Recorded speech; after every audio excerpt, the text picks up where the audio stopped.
Assalamualaikum warahmatullahi wabarakatuh. Waalaikumsalam.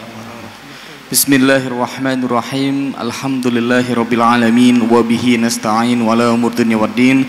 Wassalatu wassalamu ala Rasulillah wa ala alihi wa ashabihi wa mawala amma ba'du. Hadratal mukhtaram, para alim, para ulama, para sepuh bini sepuh, beliau yang kami hormati Bapak Dr. Andes Kiai Haji Muhyiddin MAG, yang kami hormati seluruh jamaah sholat maghrib di ruang sholat utama Masjid Agung Jawa Tengah, serta yang kami banggakan para santri Ma'had Tahfidzul Quran MAJT Basnas Jawa Tengah, kaum muslim pendengar setia Radio Dakwah Islam, Radio Gaul, dan para pemirsa MAJT TV dan TVku dimanapun Anda berada. Alhamdulillahirrabbilalamin, pengajian pada malam hari ini yakni ngaji kitab fikih Taqriyatus Saridah fil Masail Mufidah. Adapun tema pembahasan pada malam hari ini akan membahas mengenai jenazah, lebih tepatnya mengenai perawatan jenazah. Untuk itu bagi para jamaah dan juga para santri yang nanti ingin bertanya seputar tema maupun di luar tema, bisa langsung ditanyakan kepada beliau yang terhormat Bapak Dr. Andes Kiai Haji Muhyiddin MAG. Dan bagi para pendengar setia dan juga para pemirsa, bisa bertanya melalui WhatsApp-nya Radio Dais di 082133670000. Baik, untuk itu marilah kita buka pengajian pada malam hari ini dengan bacaan umil kitab Li ridhoillah wali syafaati Rasulillah ala hadiniyah Al-Fatihah.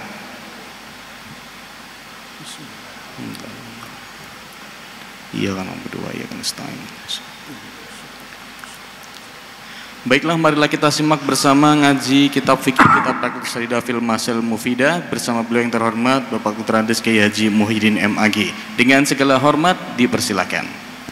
Assalamualaikum warahmatullahi wabarakatuh. Bismillah, alhamdulillah, wassalatu wassalamu ala Rasulillah wa ala alihi wa ashabihi wa mawala. La haula wa la quwata illa billah, amma ba'd.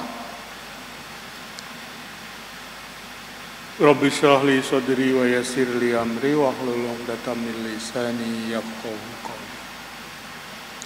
Qala al-muallifu kitabul jazazat, kitabul janaiz. Al-janaizu jam'u janazatin. Janaizu fa'ilu itu jamak dari mufrad janazah.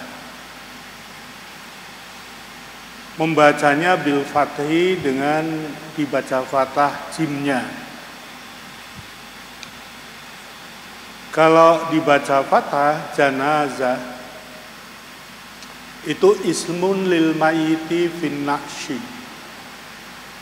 Itu adalah nama untuk mayit yang dimasukkan ke dalam kerendo. Wa amma bil kasri, adapun kalau dibaca dengan kasroh jinazah, janazah, jinazah, ismun lin naqshi wa huwa fihi, itu maksudnya kerendo.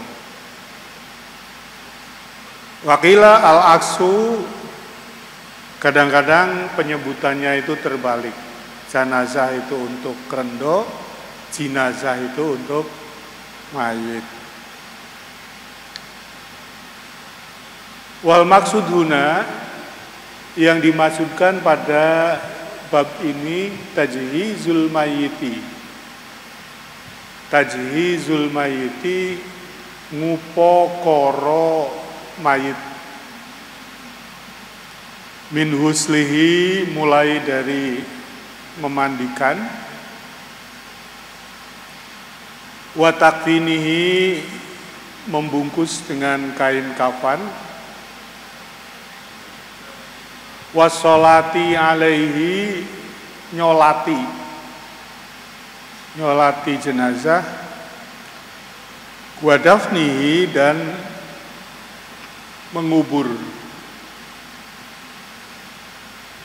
Jadi ada 4 kewajiban kalau ada orang meninggal. Huslihi, takfinihi, as-sholati alaihi dan dafnihi. Yang dafnihi ini syariat atau praktek yang sudah dilakukan sejak zaman Nabi Adam ketika Qabil membunuh Habil. Jadi itu sejak manusia pertama memang yang dikehendaki oleh Allah itu orang kalau mati dikubur. Yang kita ketahui itu ada berapa macam ya. Perlakuan terhadap orang mati itu ada yang dikremasi, dibakar ya sampai jadi abu. Itu bertentangan sekali atau berbeda jauh sekali dengan cara syariat Islam. Syariat Islam itu memandikan saja supaya halus, mengkafani halus, lalu ketika mengubur juga alon-alon. Jadi kasru azmil mayyiti ka kasri hayyan. Jadi mematahkan, nyacat ke tubuhnya seorang yang sudah mati itu seperti mematahkan atau membuat cacat ketika masih hidup. Jadi perlakuan penghormatan terhadap manusia begitu mati itu ya, ghuslihi, takfinihi, as-sholati alaihi dan dafnihi itu halus banget. Ada yang dibakar, ada yang di orang kalau dimumikan, diawetkan itu orang tertentu. Ya Fir'aun misalnya. Ada yang di Toraja. Itu ditaruh aja di gua. Nggak tahu kalau terus jadinya hilang apa tinggal belulangnya saja atau utuh. Nah utuh ya kayak orang-orang wali-wali mati syahid itu.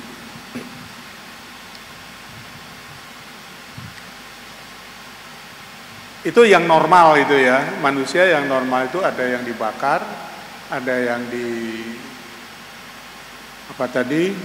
diletakkan di gua, ada yang dimumi, lalu kalau kita dikubur. Yang dikubur itu kayaknya bukan hanya Islam tapi juga ada yang non Islam itu. Buktine lah kae ning nggon Kali Banteng kan ono kuburan Londo. Kuburan Londo, ngerti kuburan Londo? Kalau dari sini itu kanan jalan itu. Kuburannya rapih banget, diopeni.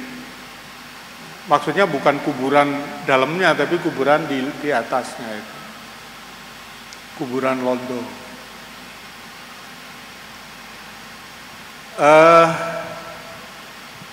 Kalau kita ngaji tentang janaiz atau tajhizul mayit, itu satu dari hal yang penting itu di samping memahami bagaimana kaifiyahnya, juga kita itu dituntun supaya zikrul maut. Ya. Jadi kalau ada jenazah wajib diopeni. Lah leng openi itu hukumnya fardu kifayah. Ya fardu kifayah itu yang bagus itu ya orang bareng-bareng.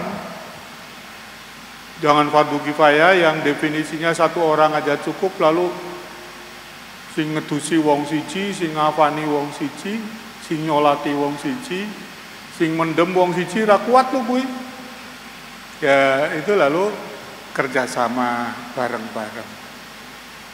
Nah lalu kalau kita itu takziah, takziah itu nengok kematian, Itu yang bagus ya terlibat dalam 4 hal itu. Ya mungkin kalau memandikan biasanya keluarga dekat. Di kota-kota modern ini ada profesi orang tukang mandikan. Ya, orang ini biasa memandikan. Kalau di rumah sakit jelas ada itu profesi memandikan itu, karena jenazah yang mati di rumah sakit itu bisa dimandikan di rumah sakit. Nah ini mungkin kalau memandikan tidak semua orang yang datang takziah itu memandikan, tapi paling tidak itu ada keterlibatan sedikit lah. Ki ngatur banyune, selange, ngatur tabirnya, ngatur apanya lagi. Ya. Ini memandikan ini kan banyak yang harus dipersiapkan. Airnya, sabunnya, kalau di kita itu air kembang itu yang sunah-sunah itu. Lalu kalau nyolati, nah ini mestinya yang nyolati itu jumlahnya lebih banyak daripada yang terlibat dalam memandikan, karena nyolati itu relatif ringan.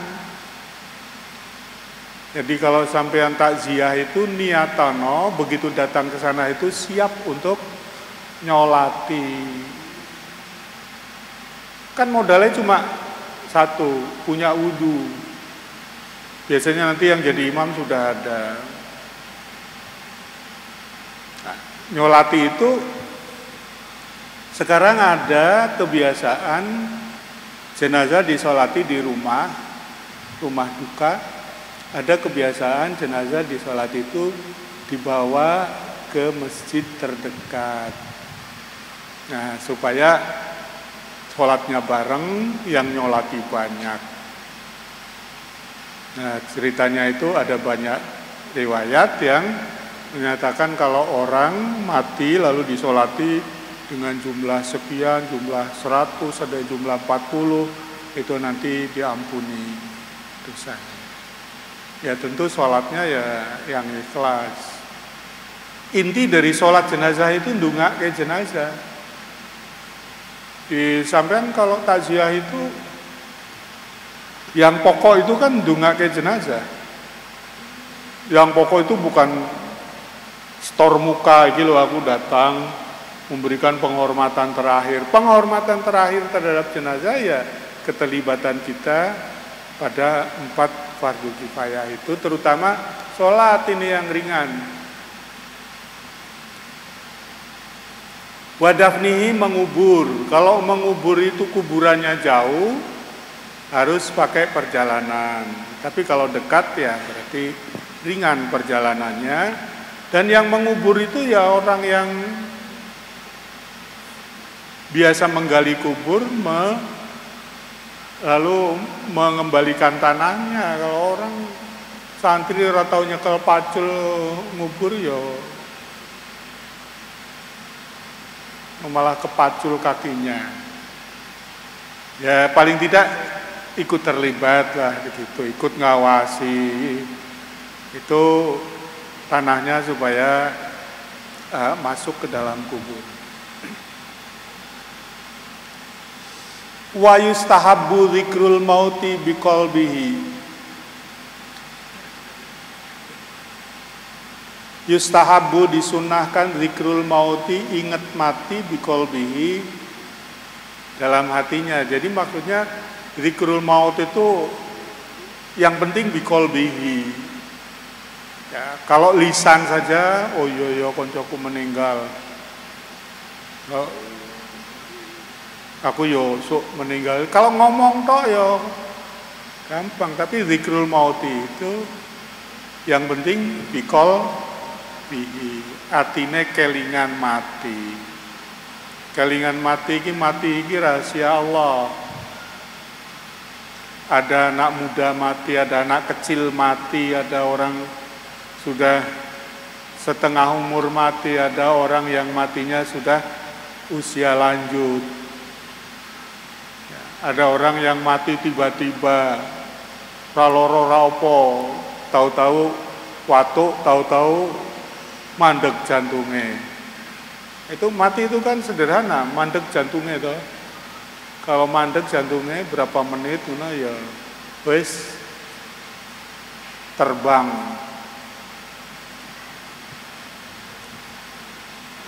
Wal istidadu lahu bitaubah.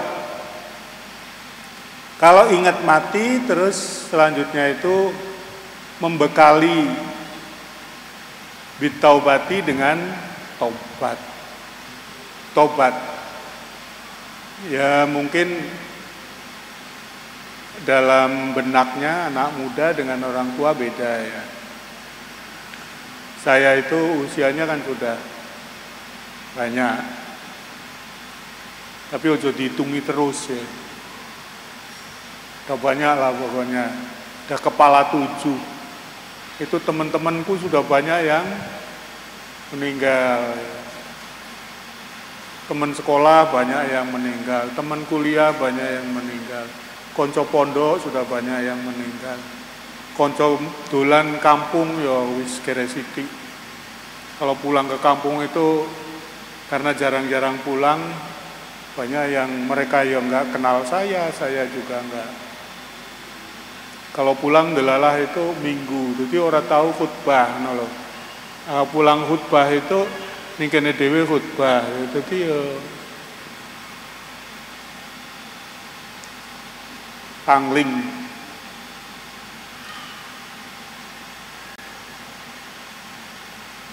Wal maridu aula bil wasiyati.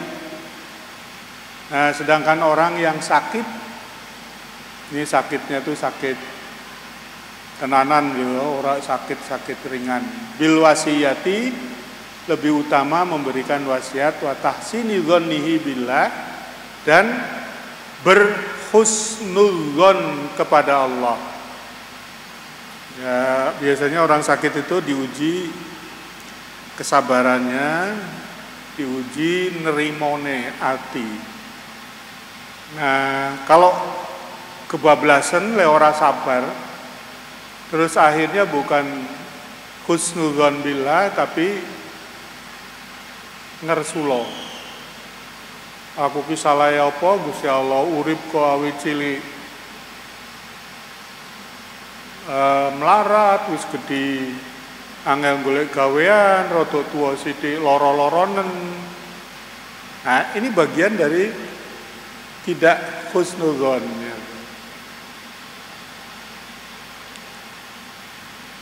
Jangan-jangan kalau kamu awit cilik uripe enak, awake sehat, malah jadi wong kafir. Ya, untuk kamu itu uripe ra penak, ajeg ning desa, ajeg melu wong tua Islam. Nah, apa itu kalau sakit itu kan biasa. Siapa yang enggak sakit?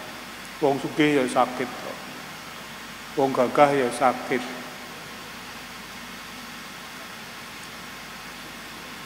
Wa yukrahu dimakruhkan.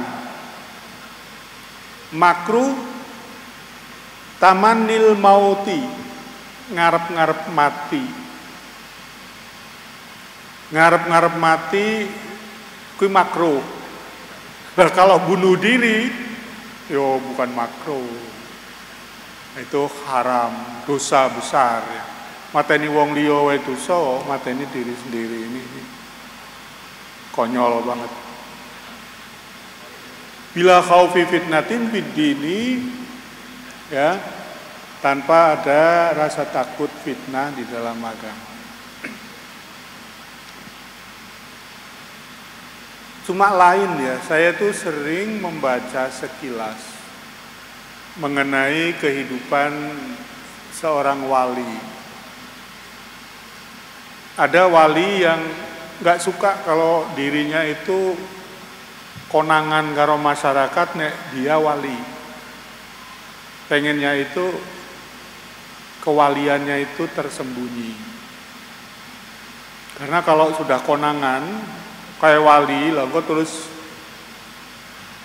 orang berbondong-bondong datang ke sana siji silaturahmi, njaluk berkah, njaluk dongake.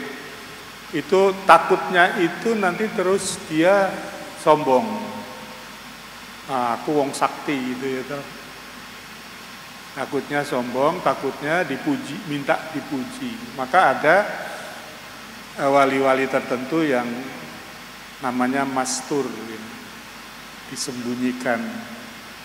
Ya disembunyikan oleh Allah dan dia merasa nyaman dengan disembunyikan itu. Maka kadang-kadang wali itu nampak seperti orang yang tidak normal. Ya, kayak orang biasa saja. Ada wali yang hidupnya bertani biasa. Ada wali hidupnya itu menjadi pesuruh rendahan.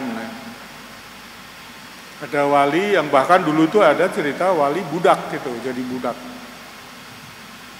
Jadi budak kalau siang itu kerja sesuai dengan perintah sayyidnya, kalau malam itu munajat, sholat, zikir. Nah, mereka yang orang yang punya kekuatan kewalian yang terbuka itu mudah-mudahan bermanfaat untuk umat, ya, jadi rujukan. Mudah-mudahan orang ini aman dari rasa minta dihormati, pengen kelihatan, riya, sum'ah. Tapi yang mastur ini, orang yang menikmati sebagai wali yang mastur itu, dia dekat dengan Allah, mesra dengan Allah, cinta Allah. Itu kalau konangan sedih dia. Nah kalau sudah sedih konangan itu dia doanya minta mati. Saking ora senenge urip dengan glamor kehormatan, dia lebih baik mati. Dan biasanya kalau wali-wali yang kayak begini ini minta mati itu dituruti oleh Allah. Dia mati tenan. Nah kalau sudah mati dia urusannya dunia sudah selesai. Dia ingin menikmati kalau hidup itu mencintai Allah, mati akan bertemu dengan yang dicintai. Ini lain ya, ini kan fikih. Fikih itu makruh kalau dungo kau pengen mati. Aku ngapal ke Al-Quran, ora apal-apal ya Allah, kurang 3 juz kok dulu. Terus aku tak njaluk mati wae. Ojo ya.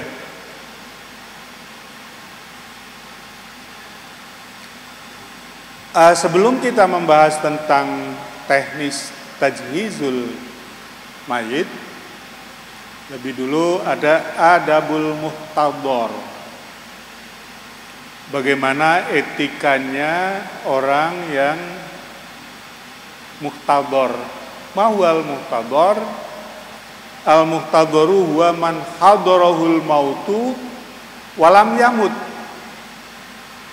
Al-muhtadhar itu orang yang akan kedatangan mati. Ya pokoknya maradul maut gitu istilah lain itu, sakit yang kayaknya ini tidak bisa diharapkan. Jadi dari dulu itu, dari zaman awal fuqaha itu, maradul maut itu sudah ada. Orang dianggap sakitnya itu akan membawa kepada kematian. Kalau sekarang kan dengan ilmu kedokteran toh, oh ini orang penyakitnya begini kira-kira bertahan 3 bulan. Nah, kira-kira bertahan 2 bulan. Ada yang kira-kira bertahan 1 bulan. Sekarang dengan ilmu lah, dulu belum ada ilmu itu sudah ada istilah maradul maut. Man hadarahul maut walam yamut, tapi belum mati. Nah, kalau sudah mati ya bukan maradul maut ya, namanya mayitun. Kalau ada orang sakit yang sakitnya itu maradul maut, maka adabuhu, etikanya atau baiknya itu yudja'u al-muhtador ala jambihi al-aimani ilal kiblati. Hendaknya ditidurkan. Ya, yudja'u itu ditidurkan tapi tidur miring, kenal. Ala jambihi al-aiman, di atas apa ini? Jambihi, pundaknya atau apa, bahunya yang kanan. Terus dihadapkan ke kiblat. Ya koyok meletakkan jenazah di kuburan, di makbaroh. Jadi jenazah kalau masih di rumah atau masih ada di kerendo itu tidak dimiringkan, ya. Tidak dimiringkan, tapi ditidurkan terlentang. Tangannya diletakkan di atas dada. Tapi kalau sudah diletakkan di kubur itu miring. Ilal kiblati, menghadap kiblat. Fa in ta'azzaro, tapi nek angel,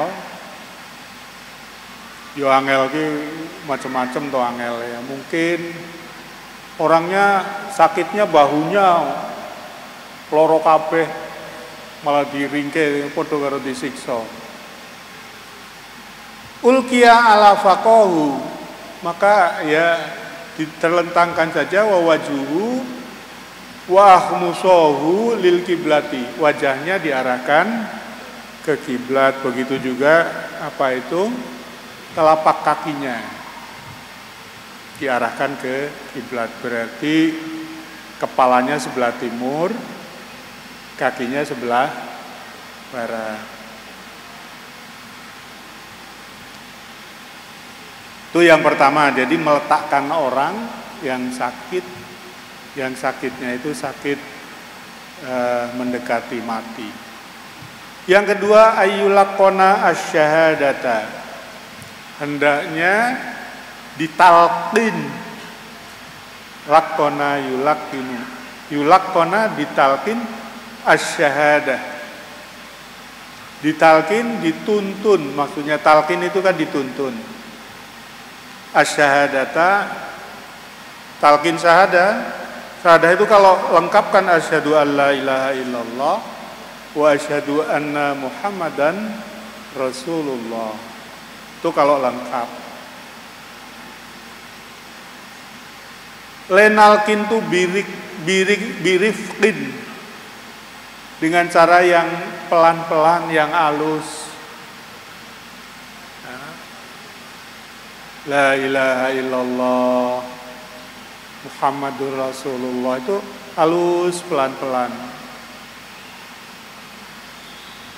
Wala yulahu alaihi, jangan kebalikan dari rifkin itu, jangan mendesak-desak. Syahadat, syahadat, la ilaha illallah. Tuh, jangan, bukan nyahadat ke maling, nyahadat ke orang yang sakit ya yang halus. La ilaha illallah. Wala yuqalu lahu qul, jangan menyampaikan kepada orang yang sakit itu qul, katakan, nyebut. Wah, biasanya gitu. Jadi saking semangatnya orang hidup, dia sendiri mungkin kulinone ora alus ya toh. Anak karo wong tua kulinane ra alus, ora tau basa, ora tau cium tangan, ora tau bakti. Orang tuanya sakit malah digetak-getak. Nyebut. Ojo bengok-bengok, nyebut. Nah, ini saya sering atau kadang-kadang menyaksikan ada yang begitu. Nah, tuntunan fikih itu kita sudah apa itu ada tuntunan adab di dalam fikih itu supaya ditalkin dengan alon-alon. Wal afdal talqinu wairil waris. Sing afdal sing nalkin ki ojo ahli waris. Ya ahli waris itu nek nalkin kan ada motivasi bintang mati Nggak gitu ya, ini guyon aja. Tapi karena yang ahli waris itu biasanya emosional, jadi perasaannya sudah apa itu nggak stabil, jadi biar yang menalkin itu orang lain. Ya kalau saya nanti sakit maradul maut yang nalkin ya santri, ya toh? Santri nalkin Pak Muhyiddin, la ilaha illallah. Besok aja saiki sih mulang lu ya. Yang ketiga, ayyukro'a indahu suratai Yasin war-Ra'd. Hendaknya dibacakan surat Yasin dan surat Ra'd.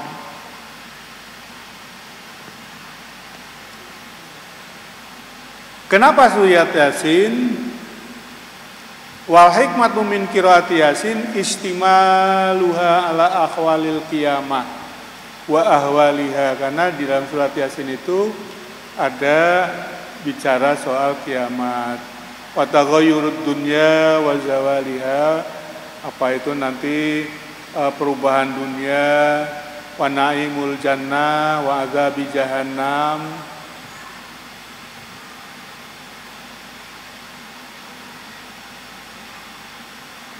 Wa yukhadhu min hadhihi hikmatu qiraatiha jahron.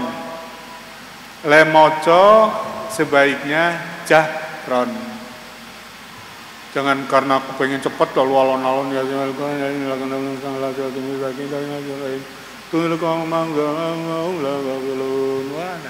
sing enak lho. Jadi nanti orang yang sedang sakit itu mendengarkan Al-Qur'an itu bisa menimbulkan rasa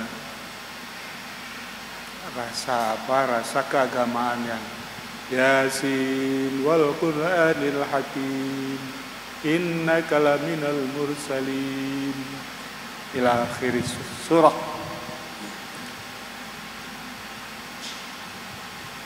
Yang kedua surat Ra'd.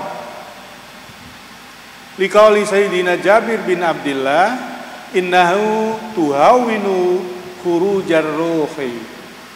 Surat Ra'd itu begini katanya hikmahnya, itu memudahkan khurujar ruh, keluarnya ruh.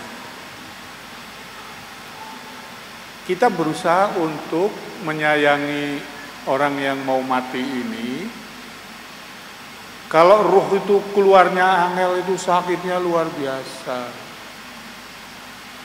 Tapi kalau mudah keluarnya itu berarti sakitnya itu relatif sebentar. Kan doa kita, doa yang umum ba'da sholat itu hawin alaina sakaratil, mau dimudahkan waktu kita itu sakaratil mau. Ya wong disembelih ora mati-mati kan lorone kaya apa. Lah ini mati biasa itu juga sama sakit. Siapa bilang enggak sakit? Dalam satu hadis Nabi aja merasakan sakitnya waktu akan diambil ruhnya oleh malaikat pencabut nyawa. Sampai Nabi manggil Jibril, pengen ketemu Jibril. Aina Jibril? Mana Jibril? Sakit itu. Nabi saja sakit, apalagi kita. Jadi siap-siap ya, siap fisik nanti ya. Kalau mau mati itu bahwa itu pasti sakit. Ya, itu sudah takdir alami ya wis tompo wae. Jadi kadang-kadang orang itu memandang enak yo matine gampang banget sih. Ora loro ora apa watu keselak terus mati. Ya Itu kan pandangan orang hidup gitu. Tapi mati itu sakit. Karena itu bekas sakitnya itu masih membekas di tubuhnya. Karena itu ketika memandikan alon-alon. Siapa yang sudah pernah memandikan orang tuanya? Oh iya, ini bapaknya meninggal. Ya. Ya, alhamdulillah.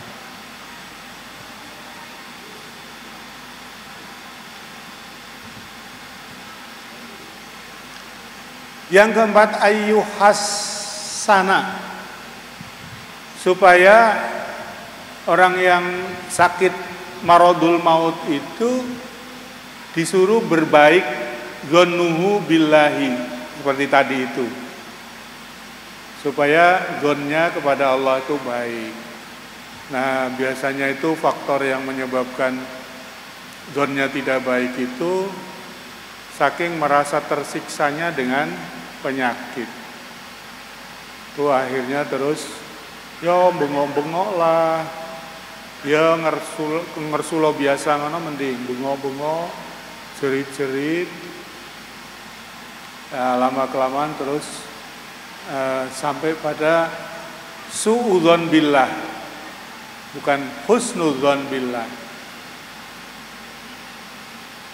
Uyuraghoba ayyuraghoba, didorong fit taubati, supaya tobat astagfirullah. Ya, kita ini kalau setiap ba'da sholatil maktubah mengikuti zikir jaharnya imam, itu ya sudah lumayan lah. Tapi dilakukan dengan sebaik-baiknya, dengan sekhidmat-khidmatnya. Astaghfirullahaladzim, alladzi la ilaha illa huwal hayyul qayyum wa atubu ilaih. 3 kali selalu dilakukan setiap sholat fardu 3 kali. 1 hari berarti 3 kali 5, 15 kali.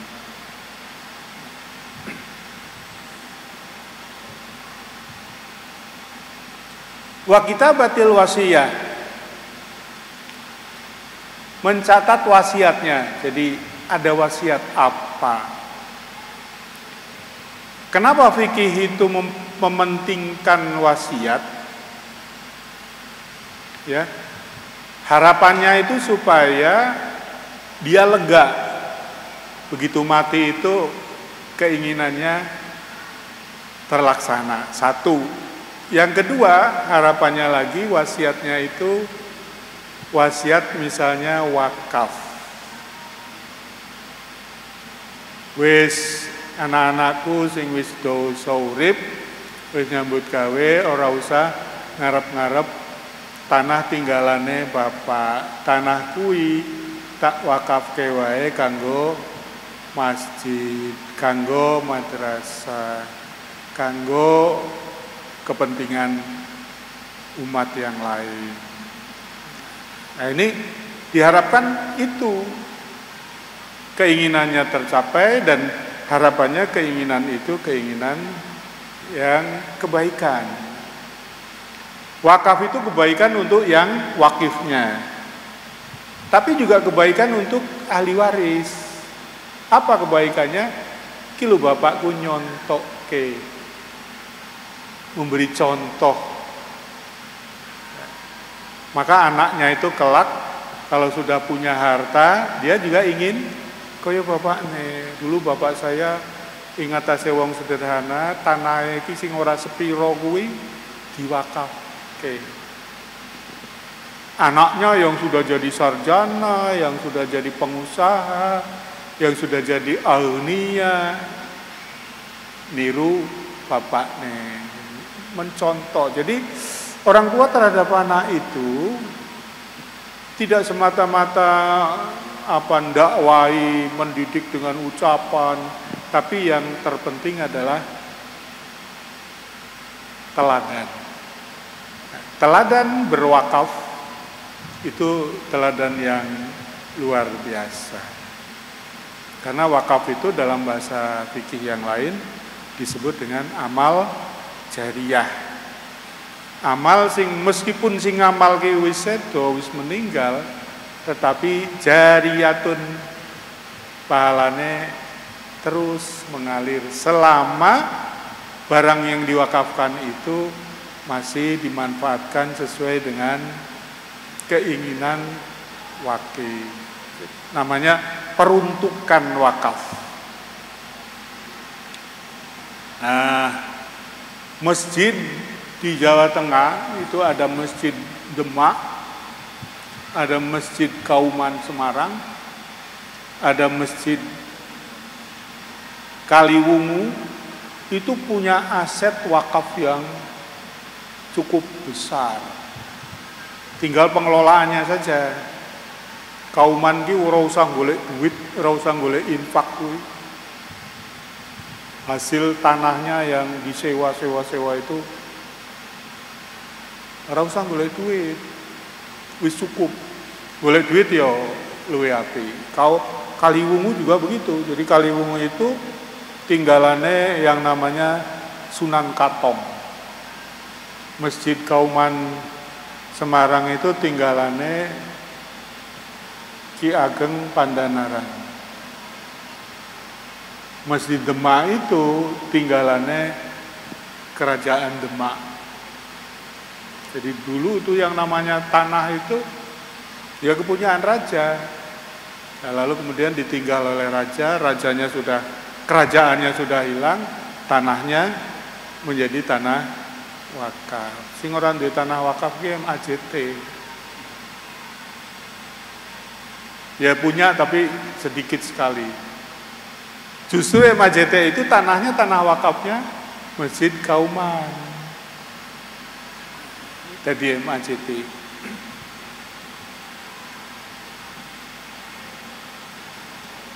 Kemudian mayusanu ba'da mautihi qabla ghuslihi. Apa yang disunahkan setelah orang yang sakit itu betul-betul meninggal tapi belum dimandikan, apa yang disunahkan? Ada pertanyaan, Mas? Ada? Oh, sudah habis. Ya, karena waktu habis, kita teruskan pada Senin yang akan datang.